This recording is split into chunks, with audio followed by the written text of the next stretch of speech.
के तुरंत अरे यार क्या चाहे मैं फोन करके बोलूं, बोलिए, बस चाहे इतना मैडम को धीरे बोले थे, चलता बोलने के है, लिए प्लस इतना नहीं किया। सेफ्टी है। लासी नगर हम लोग ने बोला लासी नगर टेंशन नहीं है रे वो भैया, बोला चिढ़ाता है है ना कि मेरे भाई जब ऊपर, तक देखते मैडम हैं नहीं ना बोलेगी मैं नहीं रोज बोलेगा, करूँगा। रोज तेरा ट्रिप रहता है। हाँ भाई वो क्या है, वो बोले को क्या पता वो क्या बोल रहा थी, थोड़ा मैंने बोला लेकिन फिर वो बोले कि भाई ऊपर ऊपर वाले लोग हैं हाँ करवाइए तुरंत करवा।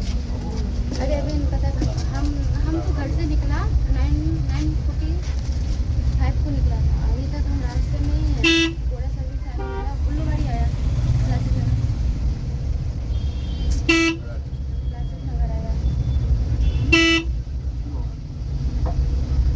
आ गया ना भैया, आ गया ना भैया, फिर मेरा तो बात लगना कन्या वगैरह गारंटी नहीं है तो।